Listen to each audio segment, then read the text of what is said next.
How's it going, Internet? You know me, but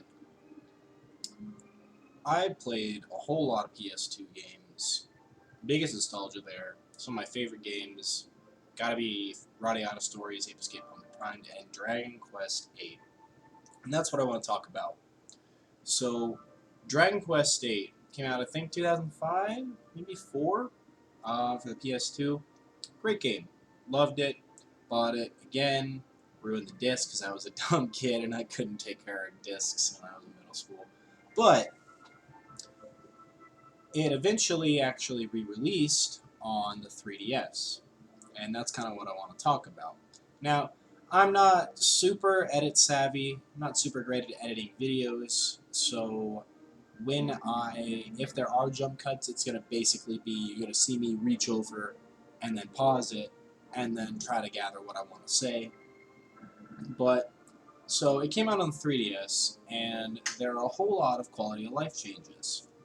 You can now quick save wherever you are, because, it's a handheld console, you gotta be able to turn it off when you need to, right? So you can quick save anywhere. Monsters, also, there's no more random battles. You see monsters on the field. And that does a couple things. So you never really worry because you're never any lower HP than you want to be because you don't have to fight monsters.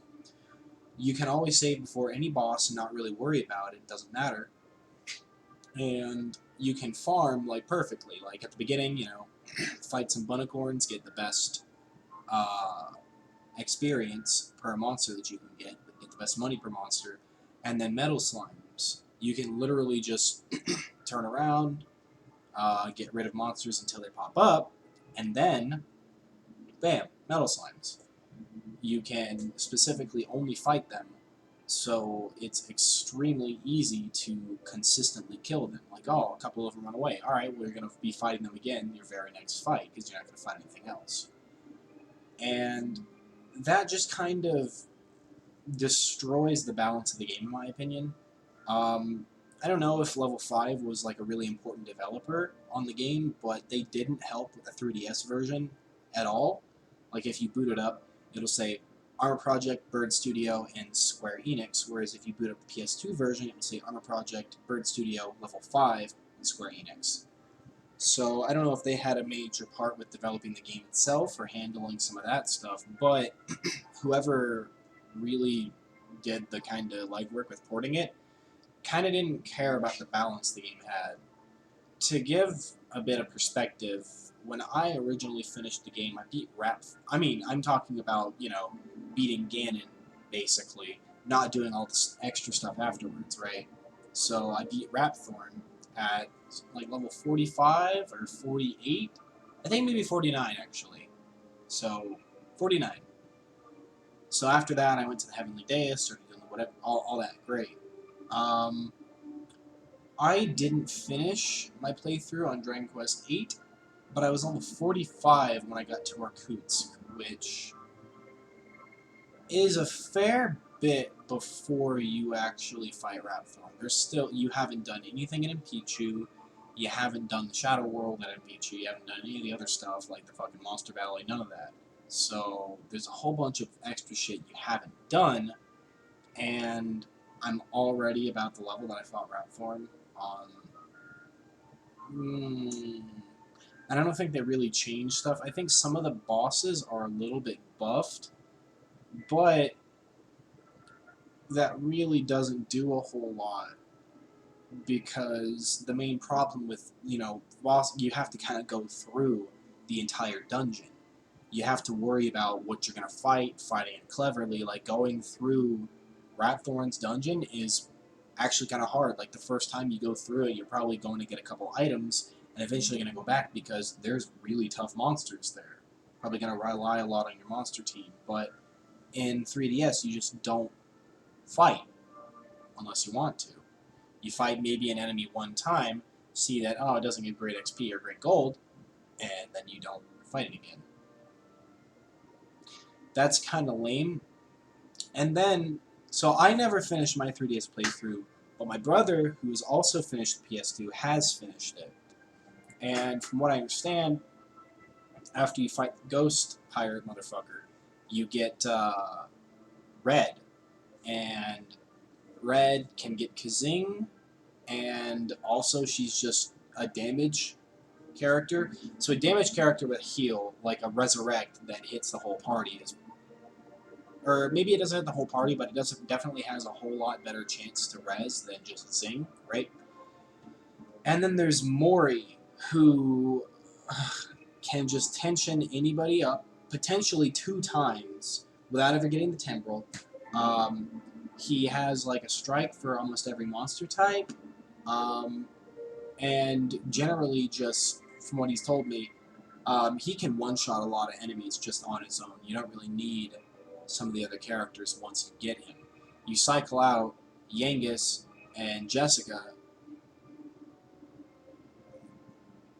Yeah, you cycle out Yangus and Angelo, and you keep Jessica, but also her whips are nerfed, so her unique weapon is just, Twin Dragon Lash just sucks. And then in the final dungeons, the meta completely shifts to constantly buffing to keep 999 agility so you can evade attacks rather than defend against them, because defense, you can't get it high enough to protect from these monsters. So it completely shifts the meta around, and then all these bosses now will have multiple turns, and they'll throw out that icy wave that just purges not only your tension, but all of your buffs. So you're constantly rebuffing, and constantly rebuffing, and constantly rebuffing. And it just doesn't really feel like what the original game was supposed to be. Like, going through a dungeon is a bit of an ordeal. Even with, unless you're over-leveled. Because then if you're over-leveled, it doesn't really matter anyway. But typically speaking, unless you grind like crazy hard and over-level yourself, it's pretty balanced, because you end up having to fight monsters. You don't just avoid them. You grind and you're like, in 3DS, you grind and you're like, oh shit, these guys are too tough. When are you supposed to stop? There's no real indicator that lets you know when you're ready. Typically speaking, you'll grind for a bit on metal slimes because it's super easy, and then you'll come back to the boss and, oh shit, well now I'm over leveled, right? And you only have a couple slots, like 2 slots on 3DS, not like at least 5 depending on your memory card. And if you're on a PS2, you can just get a 128 megabyte, and then I mean, even with all the games in the world, it'd be pretty hard to consistently play enough games to fill that up. But you have to fight monsters. You can't avoid fighting monsters unless you're over-leveled and you use like Holy Water or Padfoot or something. And if you use that without being over-leveled, you're only going to fight strong monsters in the dungeon. So it really just kind of changes the entire way that you play the game. Don't get me wrong, I actually like the system itself. I played Dragon Quest IX, and I thought that it was actually really great. However, you couldn't just completely avoid all enemies. They designed the game to have certain kind of areas with certain enemies that you won't be able to get away from unless you're clever, right? And they're actually sometimes fast enough. In this one, no enemies are really that fast, and some of them are you can just kind of ignore, and you literally just turn the camera one way, and all the enemies that were there will completely despawn. So, boop, boop, and now you got different enemies. And that just makes farming even easier. It's kind of ridiculous. And then there's certain areas like, Dawn Moles. When you go to do that with the second harp, you go through this little thin corridor that kind of has like an area like this, a thin part, another area like that, a thin part again, and then an area before it goes out. Enemies can't even spawn in those little thin areas because there's just not enough room. That wasn't an issue there. And another thing is, the game, obviously, it's pretty open world. For the PS2, it's kind of incredible. It was the first Dragon Quest game that a castle was like, you look up and there's this huge castle, instead of your character is 1 block of pixels and the castle is like 6 and you enter it and it's a town, right? So when you actually have random encounters, you take measures of where you're going to go. You're going to have to fight monsters. You actually are like, okay, is it worth going out this way? That's why there are certain chests in certain places. And yeah, it sucks when you go somewhere and there isn't something, but that's kind of the nature of the game, right? When you can just avoid monsters, it feels so much smaller. And I don't know this for sure, but the game just feels a bit smaller to me. Like, I know obviously 480p to 240 is a quarter of the resolution, but like going to certain areas, because I haven't played PS2 in a while, that's what you hear in the background, but I have been recently, and some of the areas just feel so much farther away. Like going out to Escantha was incredibly far. And that might just be because of the random encounters. It might not actually be smaller. In fact, it likely isn't.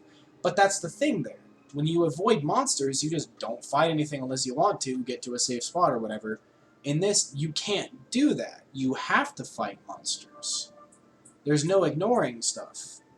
And, you know, if you try to run away or intimidate and it doesn't work, you're probably going to get smacked in the face. You know, you got to kind of take things as they go.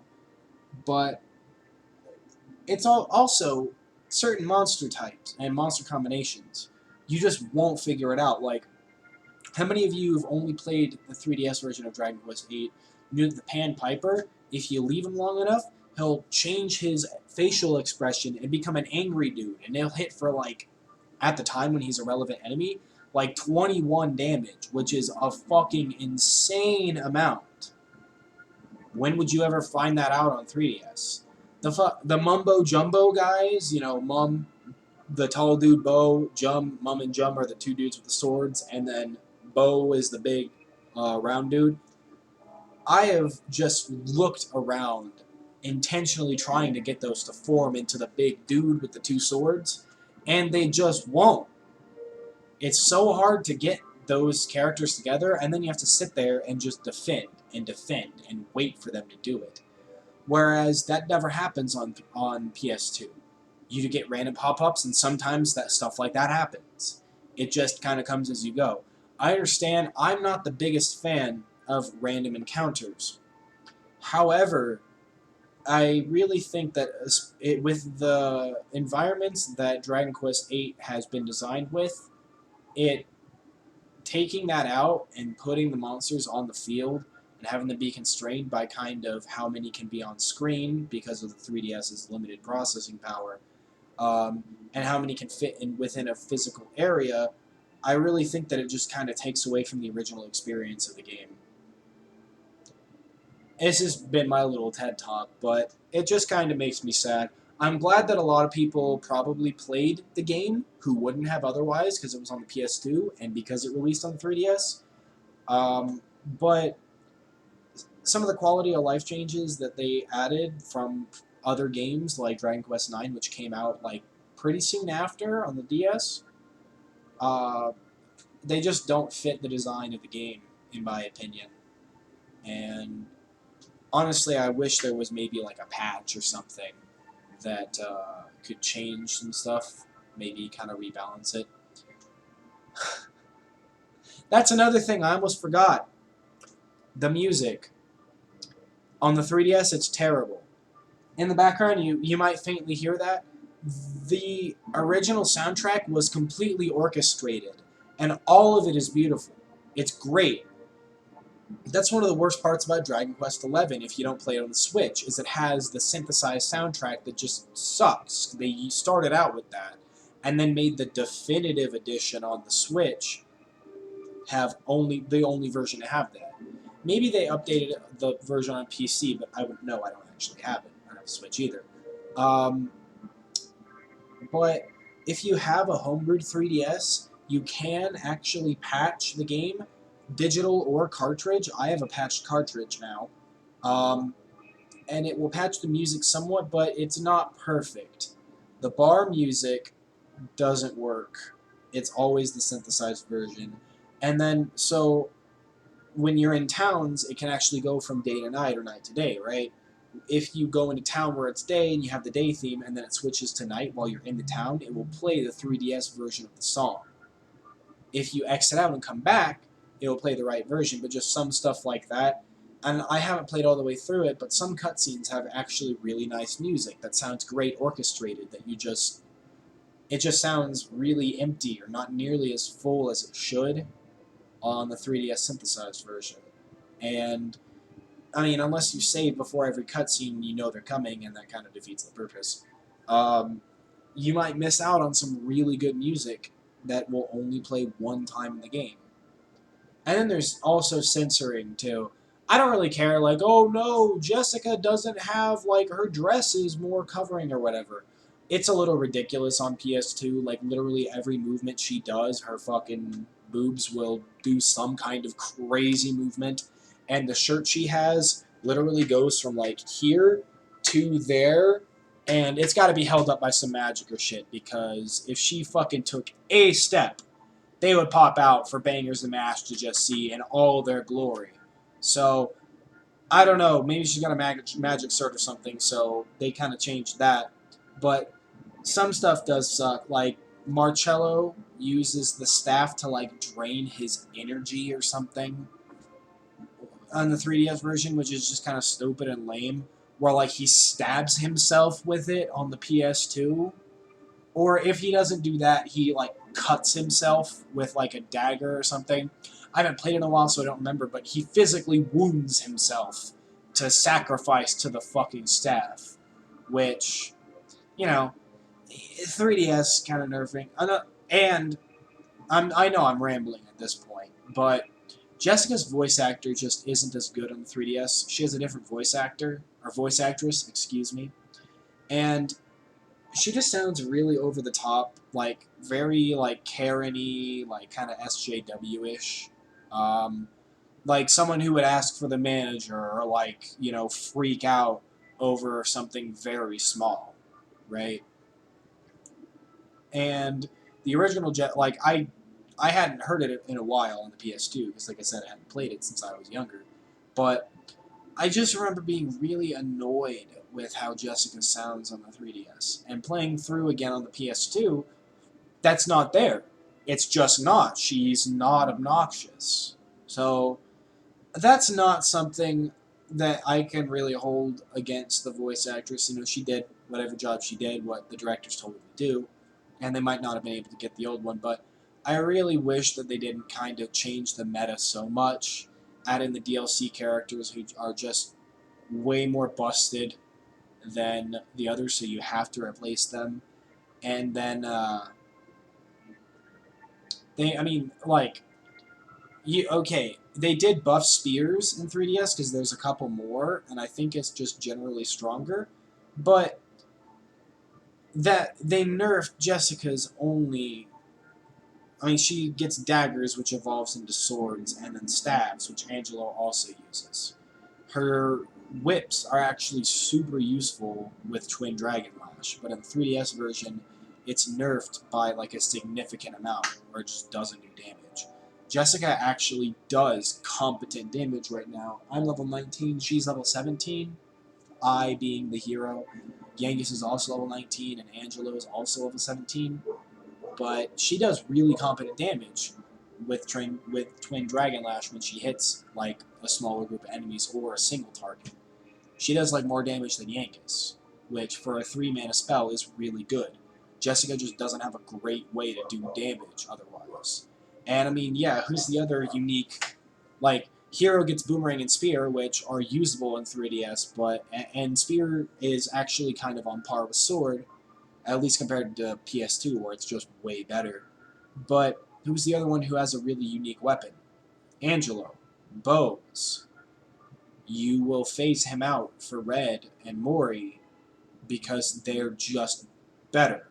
You phase out Yangus and Angelo for Red and Mori because they're just better characters. And then, like, I don't know. I just wish that they kind of didn't change how you play the game. Just the experience is very, very different. I'm going to go back to playing it on PS2. It's actually really fun. You know, emulators I know are a gray area. I've got it actually on the console. Here, watch.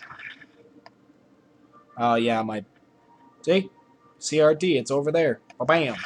But I know emulators are a bit of a gray area, but mostly that kind of comes with profit. You know, PCSX2 is re-engineered. If you can, you know, do it the legal way. I won't say to do it illegally, but some things are just better on the emulator. Like, I prefer the original experience. I'm kind of a weirdo. I have a system that can emulate even up to Breath of the Wild, but I still prefer to play it on the Wii U because I like to play it on the actual console it's on. There's just when it's on the original hardware that it's intended to run on, there's just something about it. Unless it runs very poorly. Like, I'd probably emulate like GTA San Andreas or something, the PS2 version, because I think the remaster looks like shit, but it doesn't run super great on the PS2, right? Rambling again. It's a good game. The random encounters can be a little annoying, and there are ways to get around it, but overall, I just think it's a completely different experience, and it's a little more just genuine and built for the game it's was made for. Whereas they kind of just took the template of the game for 3DS and put in the DS mechanics to it, which just don't really fit, in my opinion. Honestly, I'd actually love to hear if there's other people who, you know, who have different opinions on it. One of my favorite games, like, I'd love to hear it. I haven't played Dragon Quest XI for more than like an hour. Um, I think it looks really cool and the combat's kind of fun. I don't like how you just kind of ignore any fights, but I know that the game is built around that system, so I'm sure it actually works. Um, but yeah, if there's, you know, any opinions on 3DS versus PS2, I'd actually love to hear about it. I know, like, probably only 3 people are going to watch this video, and one of them will be me. But, you know, just wanted to get my thoughts out there. Been thinking about doing streaming. I want to stream more PS2 stuff, but I need to pick up a capture card. Though I've seen cheap ones for around $30. Anyway, that's the end of my video. Don't really know how to end a video, so